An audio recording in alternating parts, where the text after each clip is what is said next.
One thing that can ruin even the best shows is when the characters become flanderized. This is a process in which the characters become oversimplified parodies of themselves, losing any depth they had before. The term comes from Ned Flanders from The Simpsons, a character that became famous for going through this exact process. Unfortunately, we have seen this to a fairly large extent in Spongebob Squarepants, which is a major reason why the newer seasons of the show are so much worse than the classics.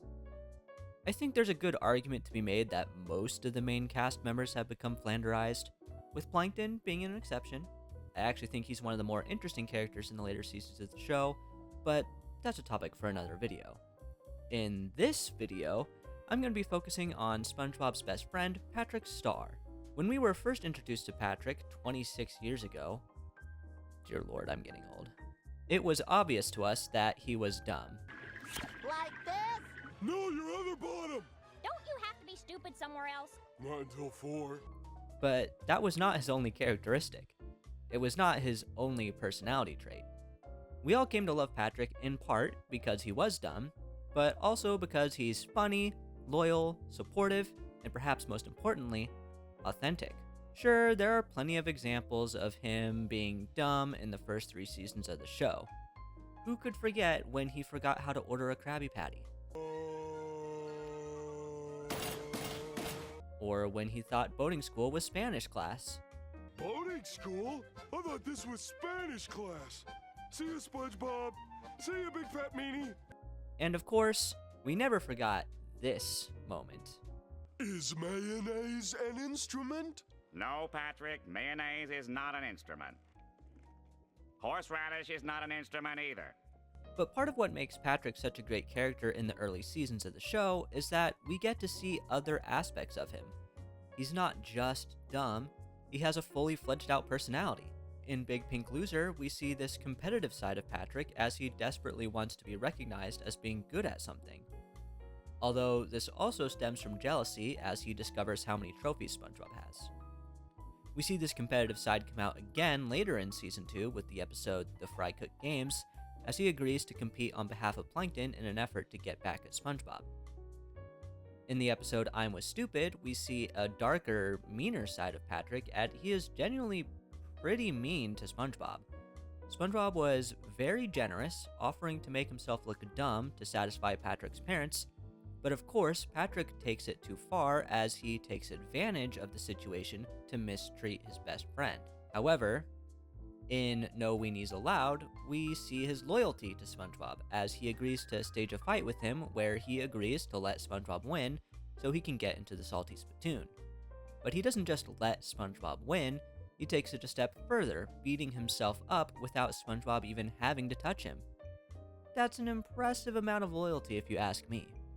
That loyalty is arguably the most important characteristic we see from Patrick early in the show. After all, we see him encouraging SpongeBob to follow his dreams in the very first episode. Just 2 episodes later, we see him offer advice to SpongeBob after he meets Sandy. In the episode immediately after that, he supports SpongeBob's new side hustle selling bubbles. In boating school, he tries to help SpongeBob pass his driving test, and honestly, he does a pretty good job. He was even the one who came up with the idea to put a radio inside his head and hide it with a hat. All of these moments and many more from the golden era of SpongeBob are the reasons why we came to love Patrick so much. Or at least, it's certainly why I came to love him. But sadly, these kinds of moments seem to be a lot more rare these days. Personally, I think Patrick's decline lines up with the decline of the show as a whole, starting with Season 4. I know this isn't exactly a hot take, but hear me out. Season 4 still has a lot of good moments for Patrick in it. My favorite from the season is the episode Chimps Ahoy, where he and SpongeBob try to come up with a crazy invention so Sandy doesn't have to leave Bikini Bottom. This is a classic, wholesome episode where Patrick is being genuinely selfless in an effort to help his friend. I remember as a kid, I would always get so excited when this episode came on because even by the late 2000s, there were so many episodes that it felt like the good ones were never on. Chimps Ahoy is not the only good moment for Patrick in the season, though. I also like him in The Lost Mattress, as he plays a significant role in helping get Mr. Krabs' mattress back, even though there is nothing in it for him. In fact, he actively puts himself in danger on the mission, but I'm not really sure if he was aware of that, so maybe he shouldn't get credit for it. We also see that loyal side of him again in the episode Have You Seen the Snail?, which I think is the first special that I remember watching live as it debuted. In this one, Patrick sacrifices a bunch of his time to help SpongeBob look for Gary with no expectations of receiving anything in return. That's what I call being a good friend. There are also plenty of moments of him just being his dumb, wacky self, like the episode Krusty Towers, where he orders a room full of cheese. But unfortunately, this is where things start to go south for Patrick. There are several episodes from this season that stand out in a bad way for him. I'll start with Good Neighbors. This episode might not seem that bad on the surface, but it's part of the beginning of a larger trend for both SpongeBob and Patrick.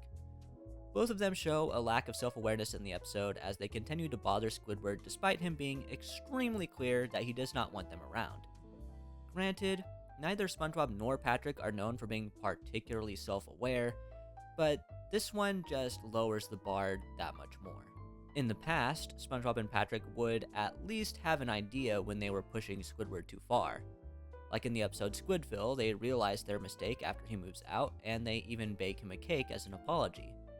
But in Good Neighbors, Squidward has to go to extreme lengths to get SpongeBob and Patrick to leave him alone, and even then, they don't seem to understand the extent to which they've pissed him off. But this is just the beginning of Patrick's himboification. His lack of self-awareness reaches a new level towards the end of the fourth season with episodes 77A, Driven to Tears, and 77B, Rule of Dumb. Driven to Tears is not that bad of an episode, but it still rubs me the wrong way as Patrick inadvertently rubs the fact that he got his driver's license in SpongeBob's face.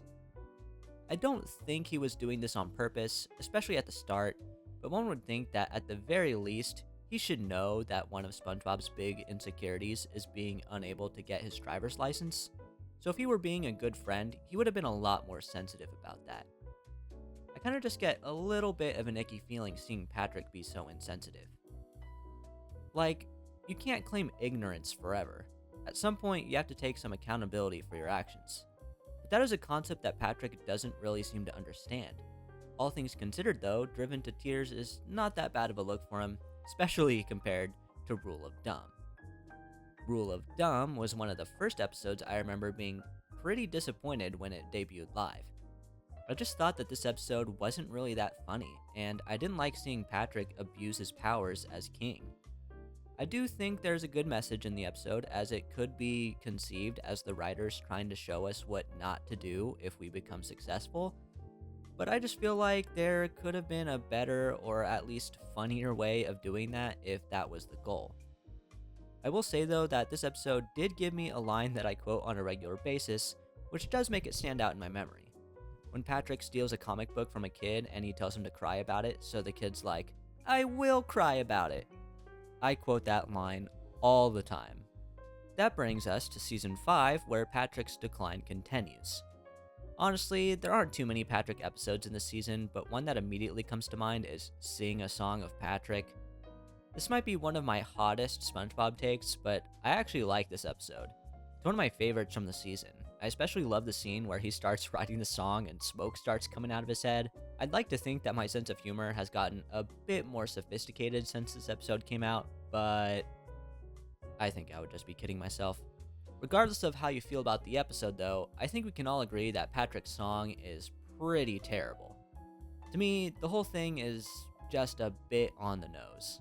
I mean, yeah, Patrick is supposed to be dumb, but the lyrics really take that to another level.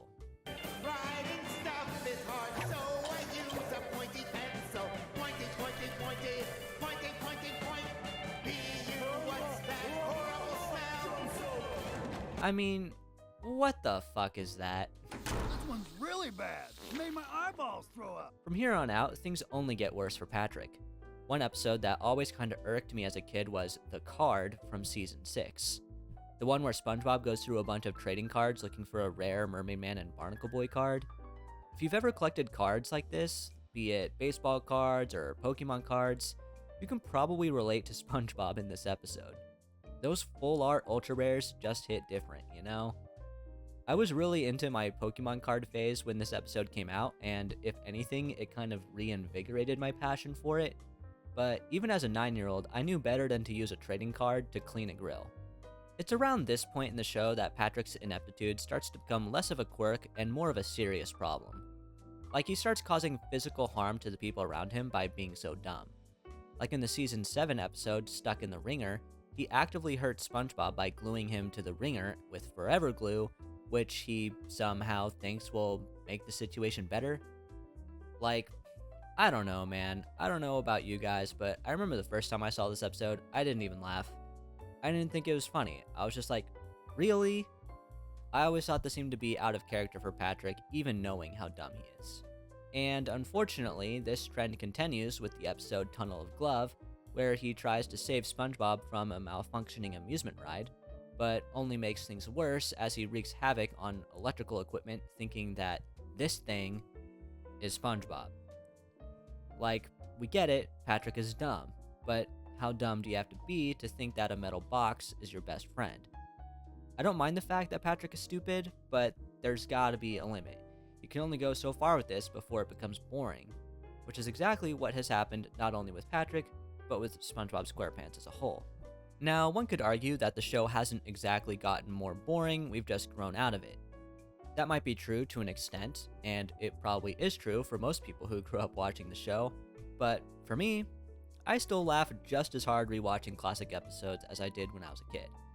And I think there's a substantial number of fans of the show around my age that are the same way.